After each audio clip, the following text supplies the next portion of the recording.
Tom Chojnacki, cashback.com, Poland. In 2001, your favorite metal band Tool released Laturalis.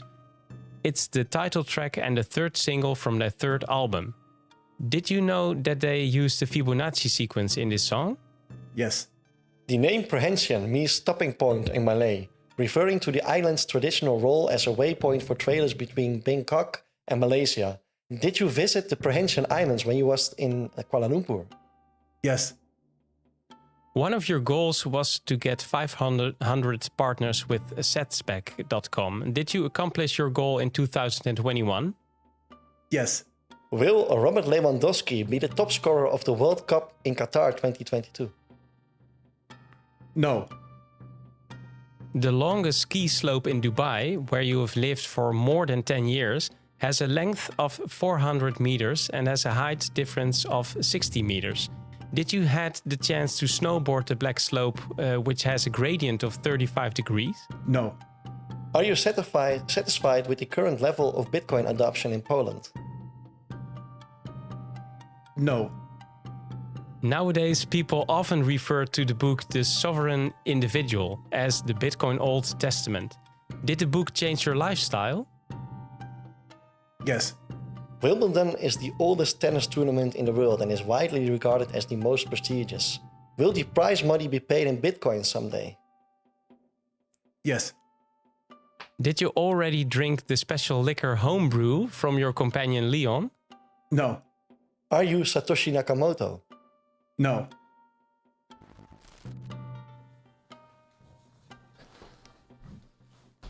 Welcome to the Connected World Weekly Podcast. I'm Edward. And I'm Stef. We are ready to take you with us into the beautiful world of the Lightning Network. Enjoy the ride.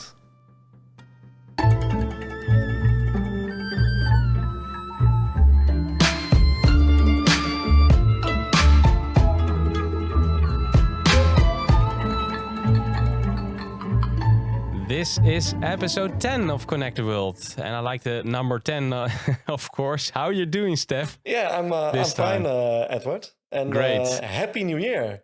Well, thank you. To all our listeners and viewers from Asia. Yeah, because it's nice. Chinese New Year, right? Exactly. Yeah. So yeah. Where's the champagne, Edward? Come on. I only brought my glass of water. Okay. Well, let's have a toast with our water then. Let's have a toast. You're absolutely right. I don't know what they drink there, but let's have a toast. Yeah. Tea, maybe. Yeah, Chinese tea. Well, Yeah. I had a tea ceremony once. That is really awesome. Tea ceremony is an amazing thing. It's magic. Especially when you put some magic mushrooms in it, Edward. That was the amazing thing. Well, the mushrooms are illegal here. You're right. And I'm also a photographer, and I will photograph this year a couple with a tea ceremony. So it's interesting. I almost forgot, but it's a very magical thing, I think. And did you know it is the year of the tiger? No, well, I have a tiger here in the house, a black cat. Oh, I thought your wife. I thought you meant your wife. Oh, well, then I have two. You have two tigers. Well, nice last one. year it was an ox, so I so really last like year tigers. an ox is like it's kind of a bull, right? So it was bullish. it was All a bullish year, and luckily I found out, Edward, that they don't have, because it is how do you say it? It's like the zodiac signs, right? So they use 12 different animals. Yeah, and exactly. also an ox, which, let's say it is like a kind of a bull, but they don't have a bear. So I think that the Chinese or the Asian people are always very bullish, and they can't be bearish. That's better. It's better to not have a bearish... Exactly. There's no bearish scenario. And the tiger, now it's dropping a bit, of course, but I think a tiger is also awesome. So let's just wait for this year and wait for what comes next. Yeah. And I think it's a good sign. So cool. Yeah. And this week we have also a very good sign, because Tom Chojnacki, really awesome. He is a guest that will join us this time. And Tom and Leon from stacking.com combined forces with Setsback and stacking from the 1st of January of 2021. Yeah. And that's awesome because it's for adoption the best thing. Yeah, because maybe you can tell a bit about what cashback is. Well, if you don't have Satoshis and you don't like to buy them from an exchange, then it's especially interesting, also for us, of course. But you don't need anything. You just buy things online in stores and use their website for it. So you can search for enterprises that are attached to them, and you can buy your groceries or clothing. And then you earn Satoshis. So that will be on your online wallet there. Yeah. And then you can transfer it. Yeah. So I use it all the time. I mean, I had some sushi for dinner. Food. Yeah, it was not Chinese food today, but it was sushi. And I stacked 3,200 Satoshis. Yeah. Nice. Three Satoshis. I mean... While eating. Can it get any better? Yeah, while eating. I mean, you don't have to pay a premium for the products. You just it's kind of cashback, but we don't like cash. We like Satoshis, of course. So it's Lightning. It's the way to go.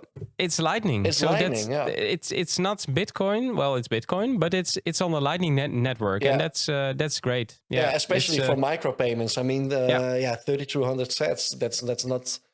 Something you want to transfer using the main chain, so the blockchain. So Lightning. So that's why we invited him. And very curious. Yeah. So, but first, Edward, as always, let's talk a little bit about the statistics of the Lightning Network, and of course about our Rings of Fire community. And then the second part will be with Tom Chojnacki from cashback.com. Great. Have fun, guys. Have fun. Verbind de wereld. Okay, so last week we had a little over 20 Bitcoin pushed into the Lightning Network. And this week we added 50 million sats. So that's awesome. Half a Bitcoin. So we are now 20.63 Bitcoin in total. With around almost 21 million Bitcoin, of 21 exactly. Bitcoin, of course, with around 713 members participating in over 85 rings. And the Lightning Network as a whole, if we look at it, we passed 20,000 nodes. So we have 690 nodes extra. And I don't know, 20,000, more than 20,000 nodes worldwide. I really like that. Yeah. And network capacity, it increased with some about 12 Bitcoin. So it's now 3,367. So that's also nice. And the value of today of 1 million Satoshis, what is it? It is $371, 333 euros, and 2,362 Chinese yuan. Conectar el mundo. And the news of this week. A couple of things. Solar powered Bitcoin. Well, Stef, you said it to me that there was someone in the group mentioning this. Yeah.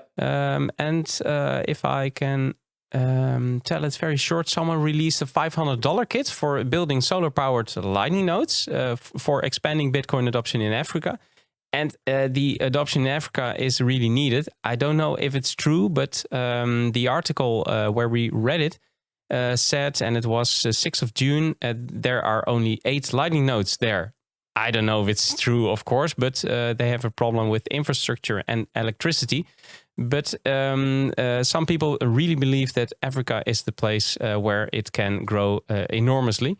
So it's interesting because there is sun enough there. So in the show notes, we have those links to read it. I think if they are talking about only 8 Lightning nodes, I guess it's not in total of Africa, because we have a lot of participants from South Africa also, and exactly they are with way more than 8 already. So I think they Yeah, I think they get it from one country or one. Yeah, or one particular site or something. Yeah. A Lightning Visual website, and I didn't check it myself, but No, I also maybe the think it's Lightning not nodes true. from the ClearNet, right? Not Yeah. the ones behind Tor. That's maybe the case. Perhaps, and you see it combined in Holland and or Europe and in the United States.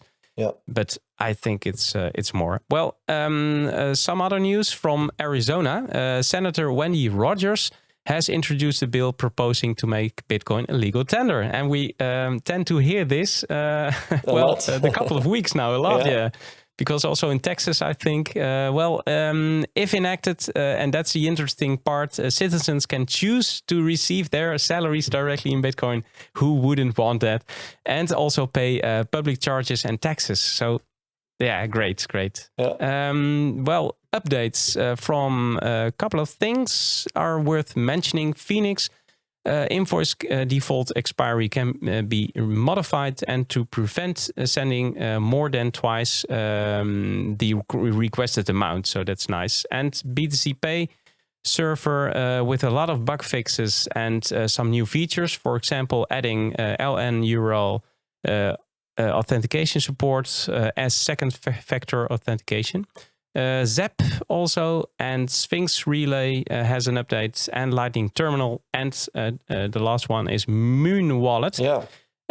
Because extending the expiration time of Lightning invoices from 1 hour to 24 hours. Yeah, that's awesome. I think that's very helpful. I mean, I don't know why it was 1 hour by default. I mean, if you... Yeah, we see it a lot also in our community. If you send someone an invoice and then it expires after 1 hour, I mean, you're not online all at the same time, so it's sometimes not very handy. And I think scanning it up to 24 hours is very needed, I think. Yeah, I think you're right. Yeah, because otherwise you have to do it right away. And it's part of Moon 2.0 release. Check the URL in the show notes, and it's an interesting read of what they're up to. And Thunderhub, that was nice because they were writing a new update with a lot of bug fixes and improvements. Mm-hmm. And then Jury, I think, mentioned in our group, it would be nice if also two-factor authentication would be implemented in Thunderhub. And he just said it out of the blue. And they released it within 4 hours. Apple Devin was in our group, and he's in 4 hours, one of the developers, right? From cool. Yeah, and he teamed up with Thomas Jestifer from Amboss.space. He's also a new contributor to the repository on GitHub. Cool. So I really like it because you have a lot of our Write to Lightning users and a lot of Thunderhub users. So that's also nice. Yep. And then there are two things. Ben Ark posted a tweet and video about his free and open source Bitcoin point of sale solution for offline and online Lightning transactions. And in episode 3, we also mentioned his Bitcoin point of sale solution for only $8. That you can build yourself. And in the video, he showed 2 more appliances. So something much more easier. Mm-hmm. And he uses XPub for on-chain transactions and LN URL withdrawal for refunds and over-the-counter. So for merchants, it's great. Check out his tweets and the repository on GitHub. We will add it in the show notes. That was it. For the news. Conecta el mundo. Okay, so let's have a look at the rings forecast because we have plenty of rings available, all with I think enough spots for everyone, but 2 actually are almost closing. So we have the 2 million Satoshis 14th ring. We have only 4 spots left, and the 3 million Satoshis 10th ring, we have only 1 spot left. So if you want to join one of these, please join our Telegram group, Satoshi. It's t.me//Satoshi Radio ROF. And then you can check the pinned messages, and there you can sign up using the polls. So as I mentioned, also other rings with other sizes, you can also sign up for that one if you want. Conecte o mundo. And then some anecdotes from the rings we balanced last week, because it were a lot this week, Edward. We had I saw it. Let me check. 5. And very fast also. Some fast rings indeed, and we had 5. So let's start with the 500k 23rd ring. We had node owners from Russia, Holland, and Swiss. It was very nice to have someone from Russia. I think it was the first one from Russia. I didn't see it before, so no. It was a bit difficult to organize a perfect moment for the balancing, since our Russian ringleader was 9+ hours away from the other participants. But we managed to pick a moment and try to balance this ring. But unfortunately, the node of the ringleader had some trouble with connection, and we were not able to get the job done. So luckily we had our well-experienced Mataho within this group, and he, as always, he volunteered to run the Igniter script. So thanks to both of you for putting all the effort in getting this ring finished. And we had the 5 million Satoshi stand ring. There were some node owners from the UK, Germany, Holland, the USA, and Latvia. And also at this ring, it was the first one from Latvia also. So that was pretty nice. It was a while ago since we had our last ring with high liquidity balance. This time, Kit from the block was our ringleader again, and he did a great job as always. We had to find out how to do this on his Raspberry Blitz node, since the previous balancing was some time ago. But with the help of Jury, of course, we managed to get it done. Great work again, mate. Cool. Yeah, and then there is a special one to mix with your anecdotes. The 5 million, fifth 5 million ring. It's one that took 3.5 months to finish. And of course, you want to know why. It was an experimental ring. I had a small conversation with Soul Exporter. Because it was his idea, and we thought, we have to do this because it's an interesting experiment to try to do it. And I have a small snippet of my little talk with him. If you want to hear the rest of the story, because he is of course telling a lot more, then you can check out, I think it's 6 minutes or something. So it's very short video on YouTube, and we will share it also in the group, and the link will be in the show notes. Cool. So here it comes. Can you tell us a bit about the idea behind this experiment? Yeah, the idea was actually that everybody in that ring becomes a ringleader at the same time.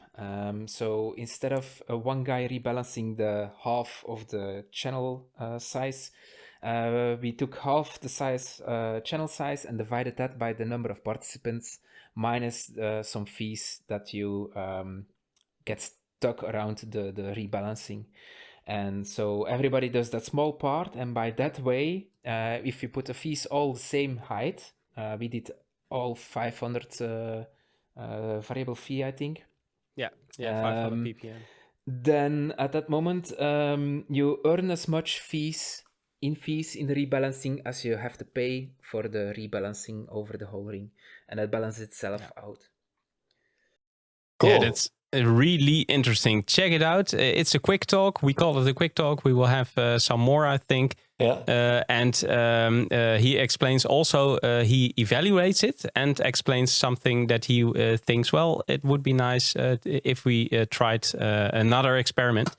And it's another way of thinking about it. So really check it out. You can always evaluate, right? I mean, exactly. It's awesome. And I know for a fact that Guy Swan was also a part of that Ring of Fire. Right. So maybe he will tell something about it in one of his podcasts. Yeah, perhaps. We will share it with the subgroup also. But check out this quick talk on YouTube, and you will know everything about it. Cool. Hey, and we also had the 1 million Satoshis 24th ring with node owners from Canada, Germany, Holland, and USA. Smooth sailing this Saturday afternoon with Mark Droog as our ringleader, who prepared everything the day before, and almost everyone ready on the agreed time. This ring was balanced within 30 minutes. So great job, Mark Droog. On to the next one. And I think great job to everyone, because if we get the whole balancing done within 30 minutes, that means that everyone was present. So cool. And we had the 1 million Satoshis 25 ring also completed with node operators from Swiss, Germany, and Holland. All the participants within this ring were very enthusiastic, especially the ones from Germany. Oh yeah, I think it took us only 8 hours to open this group and balance the ring. This makes it one of the fastest we had. Our German ringleader Gunther was familiar with the tasks he had to do, and even prepared everything before we could give him instructions. Lovely to see someone who is that dedicated to get the job done. Exactly. I Nice, was out in the forest with my son and wife, and I opened the group Sunday morning. But everyone was so hyped and enthusiastic that I was walking around with my phone and giving all these instructions. And yeah, as I said, it only took us 8 hours to open the group and balance it. And balancing, that's and there were a lot awesome. of Germans winning this ring. And all, very nice guys. And also a lot of them, this was their first ring they joined. So amazing that it went so fast. Yeah, and I think that was why everyone wanted to do this. At a high pace, I think. Like your pacing in the woods. Well, Exactly. thanks, Stef. Thank you. Mission accomplished again. And let's continue with the lightning notes. Galaxy Le Mans. Make sure to secure your home network. So change default passwords and use two-factor authentication where possible. And keep your software up to date. It's also very important. Please keep in mind that the whole Lightning network is very experimental. Software like MyNode, Umbrel, Raspberry Blitz, for example, and many others, and LND also, are still in beta phase. Don't blindly run terminal commands on your node if you don't understand them yourself, and especially when prefixed with sudo. And the last one is also very important. Don't use Satoshis that you're not willing to lose. So if you're not aware of all security considerations, then read into it. Educate yourself, read articles, ask for help in Telegram groups with high reputation like ours, and listen to podcasts and learn by doing. Otherwise, don't participate. Also, you can stay informed by following us on Twitter. You can find us at Satoshi Radio ROF, and follow our Lightning leader Jonī Kyasshu. Join our Telegram groups Satoshi Radio, Ring of Fire, and Connect the World. And check our website, satoshi.radio. It would be nice for you to be part of our Amboss community. You can find us there on Satoshi Radio. And like and subscribe to our YouTube channel. Use Podcasting 2.0 to listen to Connect the World. And you can check SATA trading for the current value. You can find all this information, of course, also in the show notes as well. All right, let's get on to the show. Connect the world. Hey, Tom, we're excited to have you on the podcast. How are you? I'm great, thanks. Thanks for having me. Yeah. Awesome. Finally meet each other in person, Tom. Nice to meet you again, of course. And I was very curious because you lived in Malaysia. You also lived in Dubai, by the way. I mean, that's very interesting. Yeah, but Dubai was a long time ago. I grew up there actually, so I left early 2000s, and then Malaysia was like my first job there. Cool. I went to Malaysia to work actually for a Dutch company for a bunch of Dutch guys. So which company? Don't you want to dox it? You wouldn't know it. It's like a medium-sized company in the telecommunication space, but it's called Silver Street. So I'm okay with that. Yeah. Cool, man. Hey, but you did visit the Prehension Islands. I also visited them. It's amazing, right? They're beautiful, right? Yeah, I was there. I think it was in 2013. For the first time, and then I went back because I really liked it, and I fell in love. It was love at the first sight, and I think I went back after 2 years because I really like to snorkel, right? And but the first time I went there, the coral was all growing, and it was very nice, all intact. And even 2 or 3 years later, when I visited the second time, I saw already that it has been a bit damaged, and so that oh wow, broke my heart. I guess that's the coral. Yeah. I guess what they were trying, the nice thing about Perhentian was like a lesser known island to go to. Like most people will go to Thailand. And then at least when I was there, it wasn't too busy. So there weren't many visitors. And I think maybe you went shortly after that. Yeah. But I guess, as it gets more popular, there's more tourists, and then they mess up the coral reef, right? Yeah, that's correct. But they also built like a couple of new hotels, and so it became a bit booming. And before that, there were only some backpackers, and but it broke my heart a bit. And I also went to Pulau. What was it again? Pulau Redang. It was just underneath the Perhentian Islands. I haven't not there. No, yeah. Yeah, but it was. It was. I think the most beautiful vacation which I had. I can imagine. Yeah. And the food, of course, for Stef, because he really likes it. Yeah. Well, I prefer the Thai food over the Malaysian food. Yeah, me too. But you get a lot of Malaysian food you get a lot of Thai food in Malaysia because it's like a mix of cultures. So you get Thai food there as well. Interesting. Yeah. Cool, man. Awesome. And we know that you had ages ago you were interested in e-gold. There was crypto before the Bitcoin era. When did you sold it? It wasn't so. It was. I guess you could say it was a virtual currency before cryptocurrencies, right? Because it was just like a virtual representation of some gold. It was just some. It's like a bank account. It was completely centralized. Yeah. But I think it was, I'm not sure the exact date because this was a while ago, but it was around, it was before the financial crisis when I was actually a sound money advocate. So this goes way back.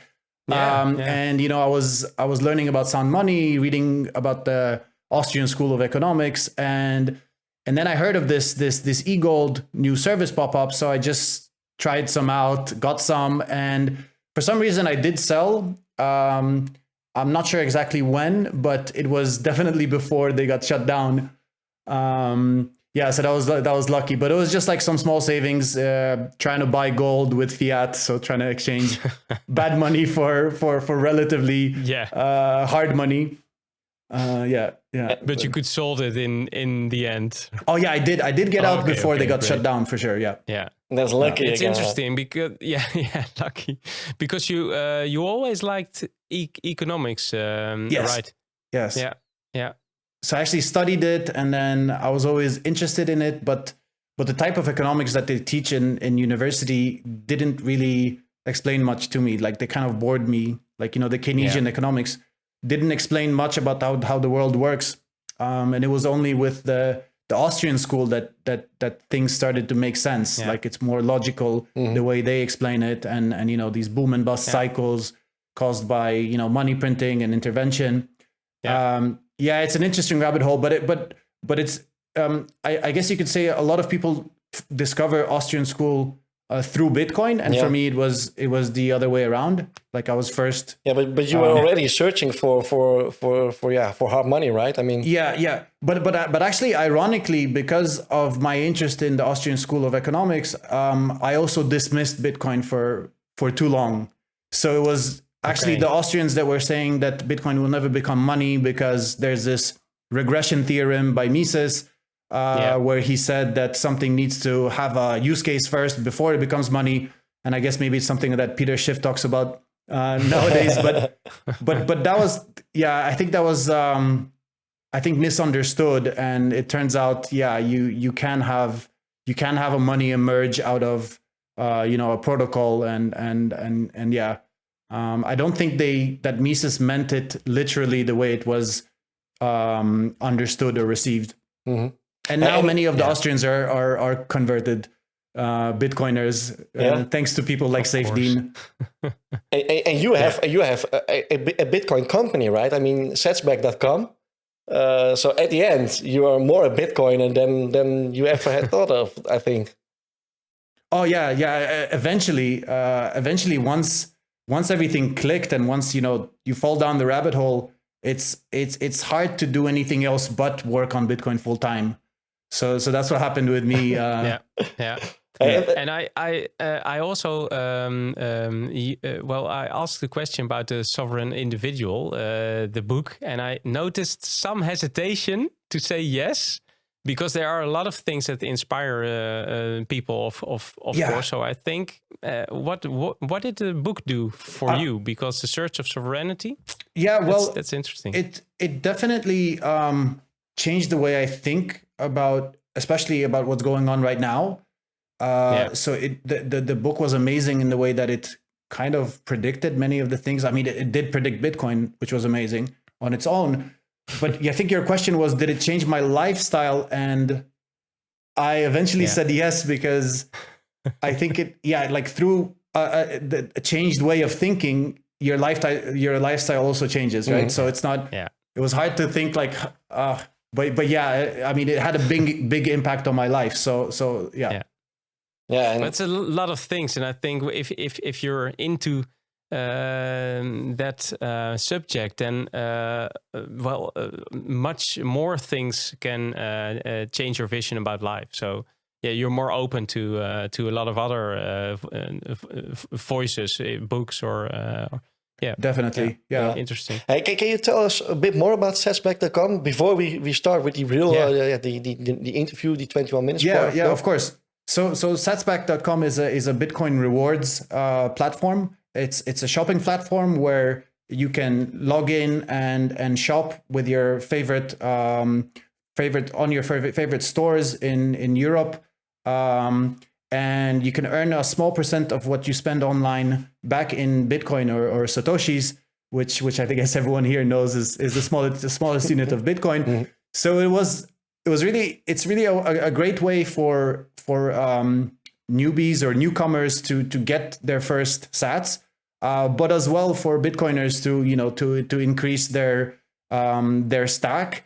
So yeah, we've been working on this for the past over 2 years now. We recently launched our new platform and the new brand, and really excited to do our part to accelerate Bitcoin adoption in Europe, right? Because you have the idea came from, there was already many of these companies and services popping up in the US, but Europeans were saying like we wanted something like this ourselves. So it's kind of like we're solving our own problem, because we wanted to stack sats. How the big idea of the biggest project start, right?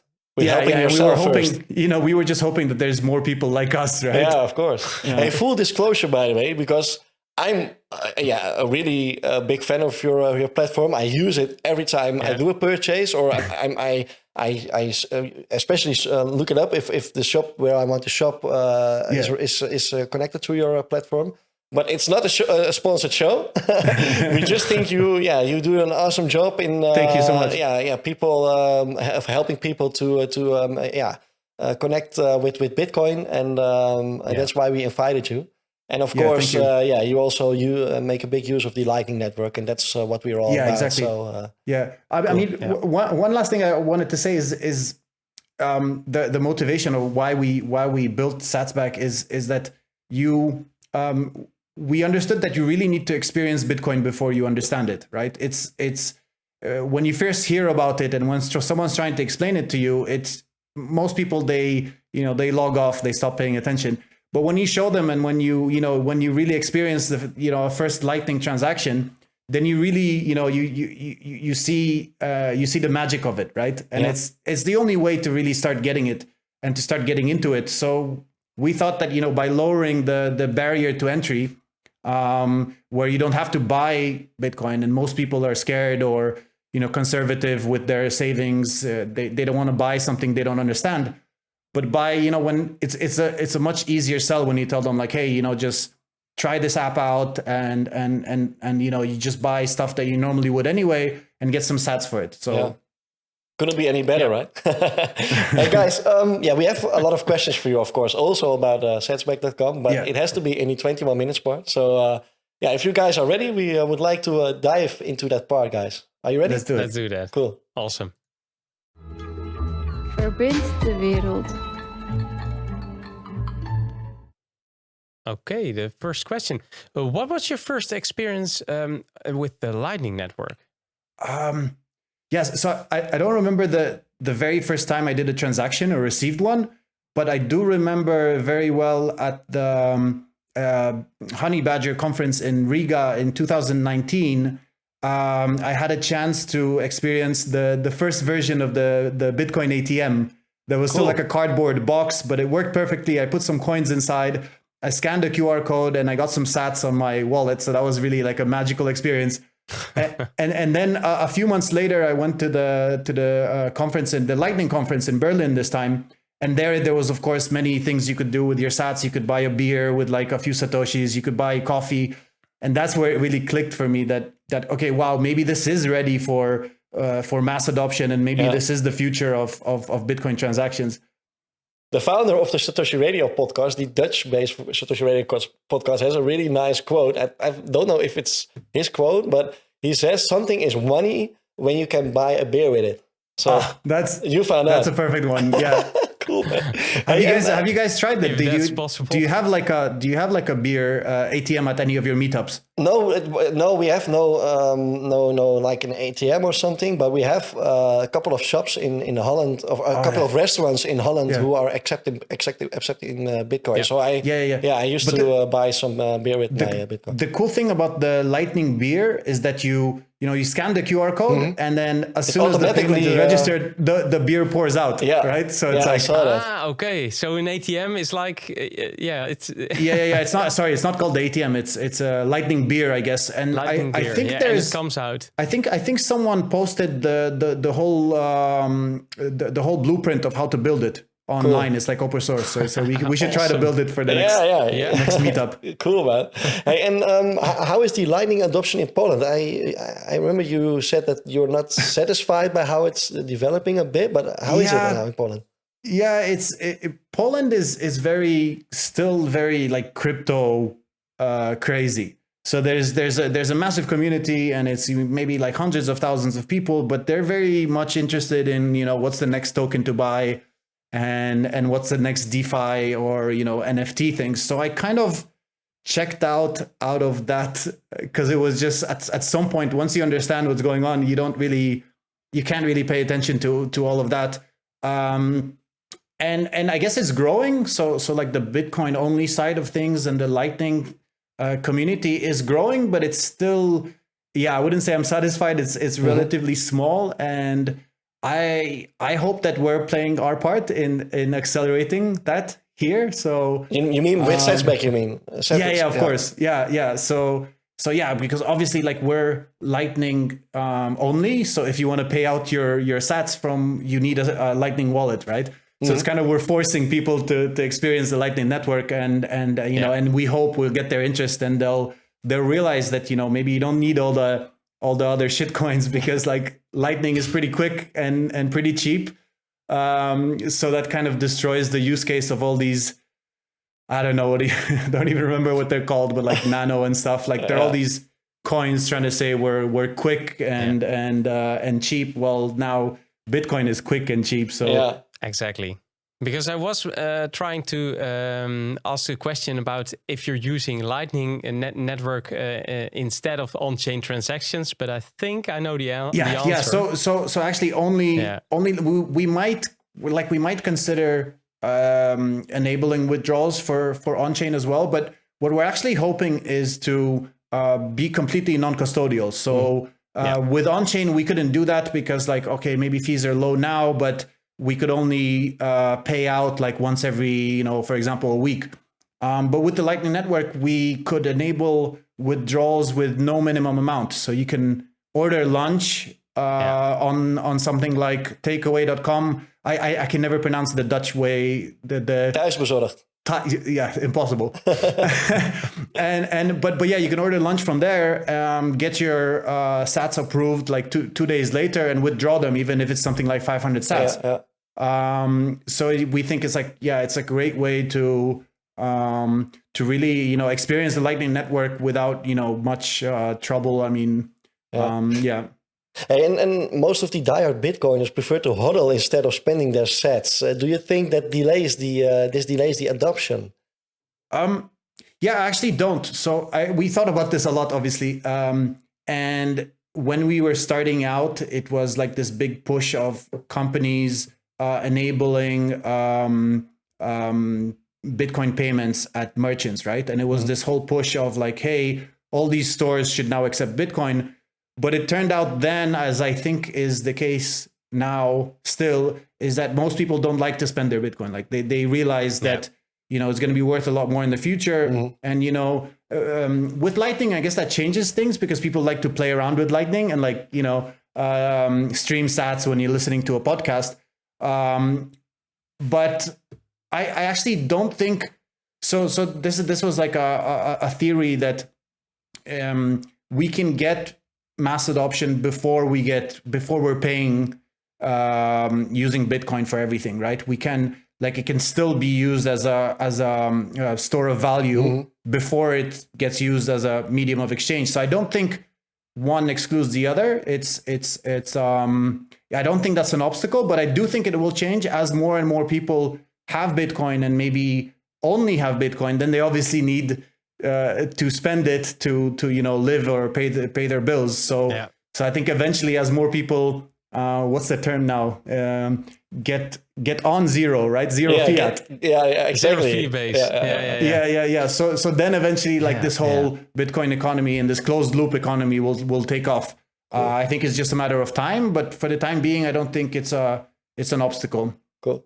It's nice because I also think that because it's more fun now, like with satsback.com and with podcasting 2.0, if more of that kind of things exist, then it's totally different than on-chain transactions. And I think it's something for, we know it because we used to use Bitcoin like that, but now it's a total different world, and it can change in the future with all those extra features. Like new use cases that we haven't even thought of yet. Like, how when the internet started, we couldn't imagine Uber or Airbnb. I think it's a similar situation here that, with the internet of value and like micro payments on the internet, like we don't know what kind of use cases. I mean, the podcasting 2.0 is just one of them that I'm really excited about as well. But I think it's going to disrupt the subscription model. Like, why should I pay a Netflix subscription if I don't watch it much? I just want to pay for every movie or for every song I listen to on Spotify, right? So that's just like some examples how Lightning and Bitcoin will disrupt these business models. Totally agree, man. Yeah. And what Lightning implementation do you use on your own node? Is it LND or C Lightning? Yeah, so we actually use LNPay, a service that helps us with the management side of things, just so that we can focus on the business side. But from what I know, they use LND. Cool. Okay. In our other podcast, I heard you talk about your ambition to explore Asia, the Asian market with cashback.com. Now, you lived in Malaysia, of course, but how are the plans working out now? We're still exploring. Like, we were super focused on the relaunch, and I guess we're exploring ideas. We're trying to figure out which first market would be the best one to launch in. Like Asia is similar to Europe, that you have all these different markets and different cultures, and they're all different from each other, and the regulations there are country specific. So we're trying to figure out which one would be the best place to do like a soft launch. But it's something we're gonna be thinking more about this year. So it's you can expect some news, some announcements later in the year. Cool. Awesome. And you also talked about your goal to sign in on Satsback, the website, using your own node or wallet to sign. What is the status on that? Yeah, that's something we really want to see happen, and I think it's almost there. Actually, it's almost ready. It shouldn't be long, and it's another one of those things that we're really excited about, and maybe something that's not too obvious and not many people hear about, is the possibility to register and log in using a Lightning wallet. And I think that's really cool, especially because like we're privacy advocates as well, and we'd love the possibility of our users being able to register without even providing an email address. So it should happen soon. There's I don't think there's any obstacles to making it happen. So yeah. You can look forward to that. And then the cashback will automatically pay out within your wallet, or? Yeah, well, actually, that's separate from the login, right? So the LN URL auth login is just a way to log in. And I'm not like as I mentioned, I'm not super technical. Like we need to get Leon on online here, but I think the payout side of things would be kind of separate to that. If I'm not mistaken, but that's also something we're really interested in, because I would prefer the users to custody their own sats. And if we have an option to connect their wallet to Satsback, then that's definitely something I want to enable. Yeah, cool. And because I'm also in your Telegram, again, I'm a big fan of your project, and I'm also in your Telegram group, of course, because there are also interesting stuff that we're talking about. And in your Telegram channel, some users keep asking why there's no claim registered. Most of the time, this has to do with the browser they're using, or they're using an ad blocker. Can you explain why this is a problem?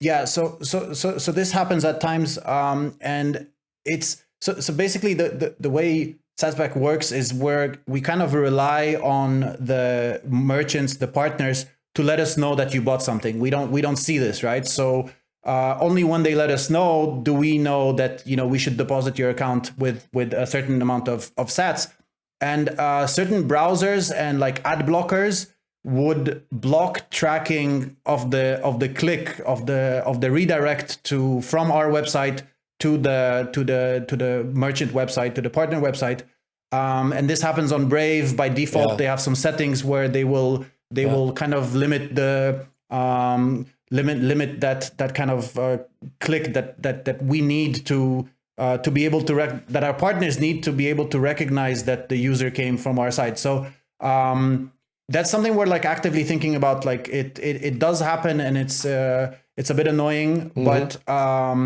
as long as you turn off your ad blocker and maybe not use Brave, or if you use it, you add us to the exclusion list, then things should be fine. But we're always trying to improve and like limit those kind of situations as much as we can. The way I do it, I have Brave for my daily browsing, my privacy browser, as I can call it, maybe. And then I have just a naked version of Chrome installed. So with absolutely nothing on it, no extension. Except for your extension, by the way, because you also provided extension, and that's only. So I'm shopping. I'm checking shops online in Brave, and then when I see the extension popping up that there's a Satsback registered, then I switch over to Chrome. And then I'm just typing in the shop, and then I use Chrome to do the purchase. And then that's really good practice. Actually, it's what I do to test as well. Cool. But for some people it can be annoying because like to switch browsers and everything. But that's also what we recommend, to just use like a clean version of Chrome. And then for your daily stuff, just use Brave. Yeah. And another implementation, perhaps we heard you talk about the ability to delete your order history. To enhance privacy. Is this already something you've implemented? Yeah, we haven't yet. Actually, we're not hearing too many users asking for this. Like they want access to their history, but you can always delete your account and then your history would be gone as well after some time. But I think in terms of privacy, it's good enough that we allow users to just register with like an anonymous email, and most of them are happy with that. Hey, and Satsback uses LNP for making payments. You already told us that. Are you planning to come up with your own solution to automate transactions yourself? Yeah, we might look into that as well, into like a self-hosted solution. But for now, LNP is working great, and so we're happy with them, and it just makes things easier for us. Cool. And the LMP offers different kind of solutions also to make cashback.com more convenient, like providing integrated wallets for customers. Do you see it as a possibility to do the whole process yourself at some point? Yeah, I definitely think it's possible. There's especially with services like Voltage popping up, where they help to host your node and have some additional tools to make that easier.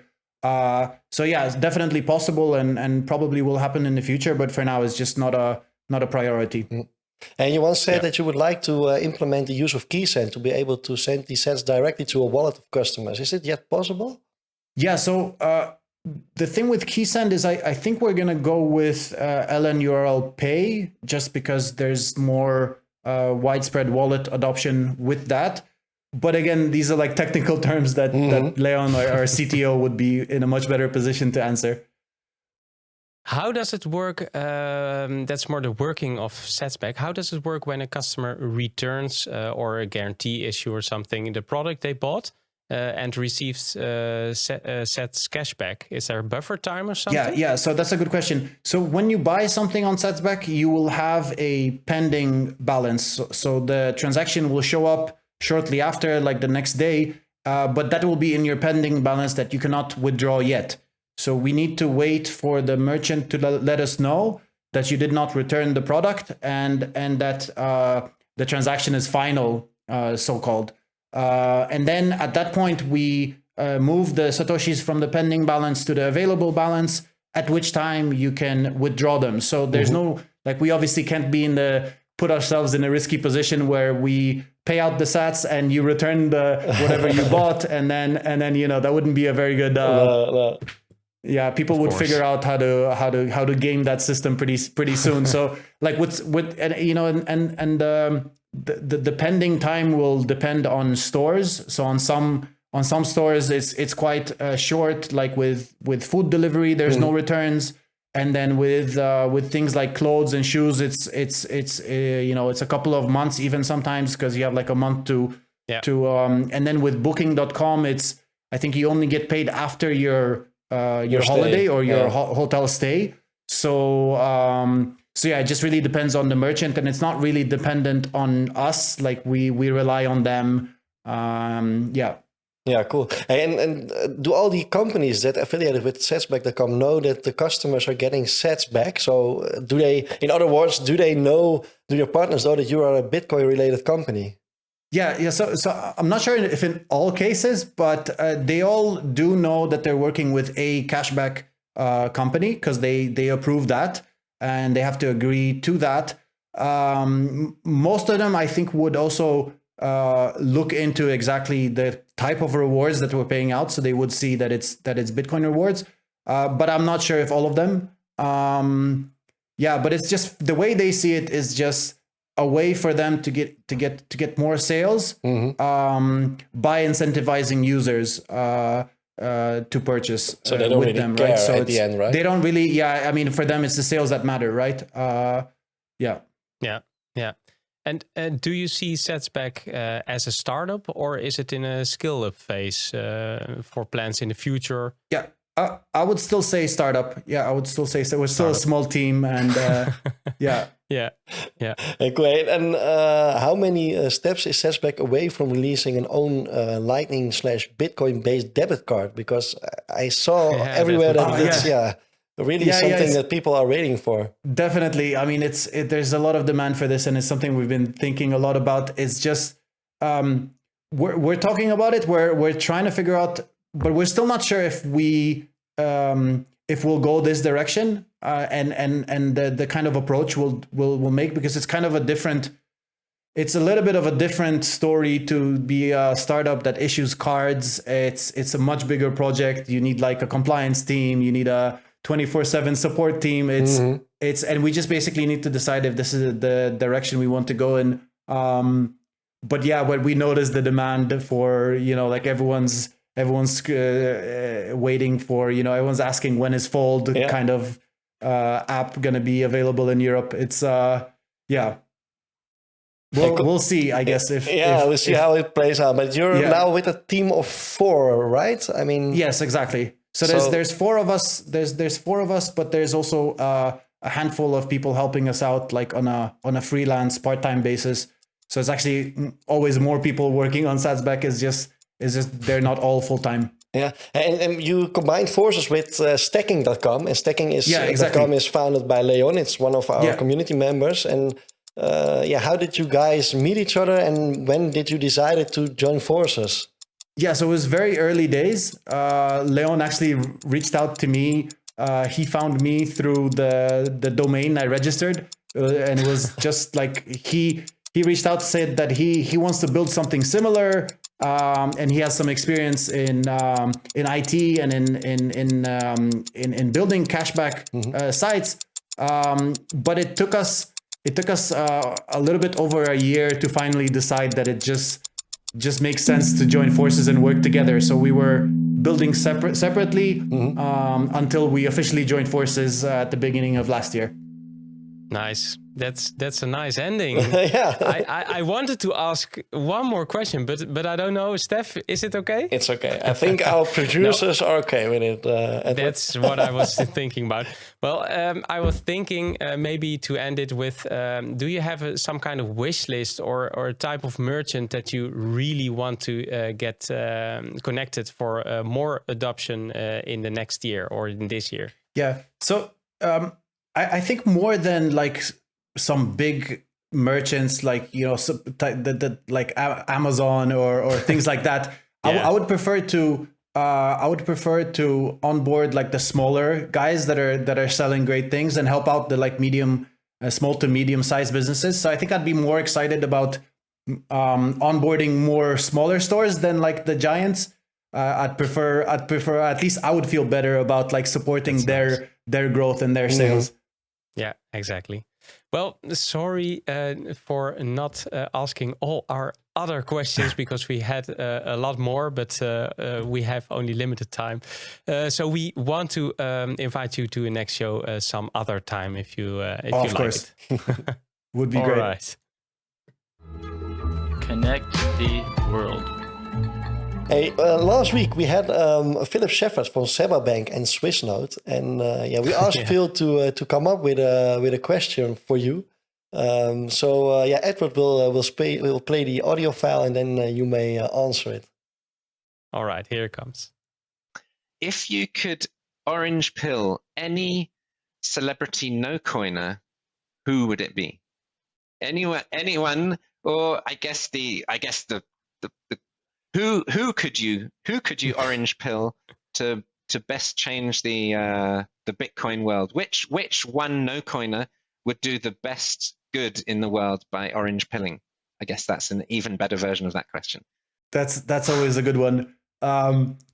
Just yesterday I started watching the Joe Rogan with Jordan Peterson episode, and I was like, I'm not sure in the end if they did talk about Bitcoin or not, but he definitely is interested, but he's not there yet. Mm-hmm. So I think if I was going to choose one person, it would be Joe Rogan, just because of his reach and his influence, and maybe also because of like he obviously has a massive podcast, and if he ever implemented like the boostograms or like Lightning Network within his podcast, that would just be a game changer, right? And he already had Adam Curry on the show, and Adam Curry is from Podcasting 2.0. So I think would be very nice. I think he's gonna get there eventually, but it's like, it would be amazing to have him on board.